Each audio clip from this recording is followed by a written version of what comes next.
Anyway നമ്മളെല്ലാവരും നോക്കിക്കൊണ്ടിരുന്ന കാര്യമായിരുന്നു ജിസേലിൻ്റെ anti, അതായത് അമ്മയുടെ അനിയത്തി മരിച്ചായിരുന്നു. അപ്പം ഈ ഒരു കാര്യം എല്ലാവരും അറിയുമ്പം എങ്ങനെ റിയാക്ട് ചെയ്യും, പുള്ളിക്കാരിയോട് പറഞ്ഞു കഴിഞ്ഞ് പുള്ളിക്കാരി ഈ ഗെയിം ക്വിറ്റ് ചെയ്യുമോ, ഇതെല്ലാം എല്ലാവരും നോക്കിയിരുന്ന കുറേയേറെ കാര്യങ്ങളായിരുന്നു. അതല്ലാതെ ഇന്ന് പ്രത്യേകിച്ച് വേറെ ഒത്തിരിയേറെ കാര്യങ്ങളൊന്നും നമ്മുടെ ബിഗ് ബോസ് വീടിൻ്റെ അകത്ത് ഇതുവരെ സംഭവിച്ചിട്ടില്ല. ആകപ്പാടെ നടന്നതെന്ന് വെച്ചാൽ ഒന്ന് നെവിൻ വന്നു, രണ്ടാമതെന്ന് വെച്ച് കഴിഞ്ഞാൽ ജിസേലിൻ്റെ ആൻറ്റി മരിച്ചു.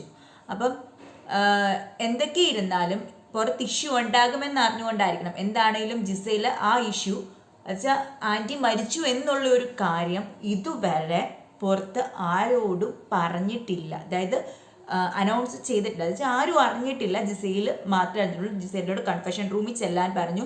ജിസേലിനെ സമാധാനിപ്പിക്കാൻ ആര്യൻ മാത്രമേ അതിൻ്റെ അകത്ത് ചെന്നുള്ളൂ.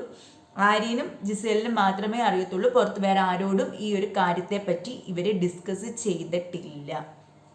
സത്യം പറഞ്ഞാൽ ഈ ഒരു കാര്യം പുറത്തു വന്നു കഴിഞ്ഞാൽ മിക്കവാറും നല്ല രീതിയിൽ അപ്പാനി ആൻഡ് ഗാങ് അനുമോളെ നല്ല രീതിയിൽ ഫയർ ചെയ്യാനുള്ള ചാൻസ് കൂടുതലുണ്ട്. കാരണം പുള്ളിക്കാരിയുടെ പ്രാക്കിൻ്റെയാണ്, അല്ലെ പുള്ളിക്കാരുടെ കൂടോത്രമാണ് എന്നൊക്കെ പറഞ്ഞ് ചറപ്പറ പ്രശ്നങ്ങൾ ഉണ്ടാക്കാൻ അപ്പാനി ഗാങ്ങിന് തന്നെ, അതായത് അക്ബർ, അപ്പാനി, റെനയ്ക്കൊക്കെ വേറെ ഒരു ഇഷ്യൂ വേണ്ട. ഇപ്പം തന്നെ അവിടെ പല പല കാര്യങ്ങൾ അനുവിനെ പറ്റിയും ഇവരെ നമ്മുടെ ആദില നൂറെ പറ്റി ഇങ്ങനെ ഓരോന്ന് പറയുന്നുണ്ട്. അതുപോലെ അധികം വൈകാതെ ശൈത്യയും അനുമോളും തമ്മിൽ തല്ലിപ്പിരിയും, അങ്ങനെയുള്ള പല ഇഷ്യൂസിനെ പറ്റിയും ഇവർ ഡിസ്കസ് ചെയ്യുന്നുണ്ട്. അതുപോലെ തന്നെ ഇനി രേണു ചേച്ചിയുടെ കാര്യത്തിലൊന്നും ഇടപെട്ടേക്കരുത് എന്ന് അവർ, അതായത് അനുമോളും ആദില നൂറ, ശൈത്യ ഇവരെല്ലാം കൂടി ഒരു തീരുമാനം എടുക്കുന്നുണ്ട്. പുള്ളിക്കാരി എന്താണെന്ന് പുള്ളിക്കാരുടെ കാര്യങ്ങൾ നോക്കി പുള്ളിക്കാരി ചെയ്യട്ടെ എന്നുള്ള രീതിയിലായിട്ടുണ്ട്. തൽക്കാലം എനിക്ക് തോന്നുന്നു ഇപ്പം കണ്ടിടത്തോളം ഈ പുള്ളിക്കാരി രണ്ട് സൈഡിലും ചാടിയാണ് നിൽക്കുന്നത്. പിന്നെ അധികം പുള്ളിക്കാരി അതിനകത്ത് കാണാനില്ല, എവിടെയാണെന്ന് പോലും അറിയില്ല. എനിവേ ബിന്നി, അക്ബർ, അപ്പാനി ആ ഒരു സൈഡിലേക്ക് പോയിട്ടുണ്ട്. ഇപ്പം അവരൊരു 3-4-5 പേര് ഒരു ഗാങ് ആക്കിയിട്ടുണ്ട്. ആര്യൻ, അക്ബർ, അപ്പാനി, റെന ഫാത്തിമ, ജിസേല്, ആര്യൻ, അതുപോലെ നമ്മുടെ ബിന്നി, ഇവർ 7 പേര് ഒരു ഗാങ് ആണ്.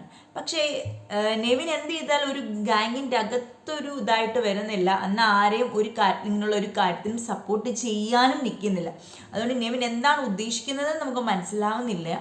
ആ ഒരു രീതിക്കാണ് ആരെപ്പറ്റി അങ്ങനെയുള്ളൊരിത്. എനിക്കൊന്ന് നെവിൻ ആ ഒരു പോക്ക് എന്നൊന്ന് പോയിട്ട് തിരിച്ച് വന്നു കഴിഞ്ഞപ്പോഴത്തേനും നെവിൻ്റെ ആ ക്യാരക്ടറിനൊക്കെ ഭയങ്കരമായിട്ടൊരു മാറ്റമാണ് സംഭവിച്ചിരിക്കുന്നത്. ഇപ്പം എന്തൊക്കെ കൂടുതലായിട്ട് കാര്യങ്ങൾ നടന്നിട്ടുണ്ട്, എന്തൊക്കെയുണ്ട് എന്നുള്ളത് മിക്കവാറും ഇന്നത്തെ എപ്പിസോഡിൽ നമുക്ക് അറിയാൻ പറ്റും. അപ്പോൾ കൂടുതൽ കാര്യങ്ങൾ കാണാനായിട്ട് എൻ്റെ ഈ ചാനൽ സബ്സ്ക്രൈബ് ചെയ്യുക.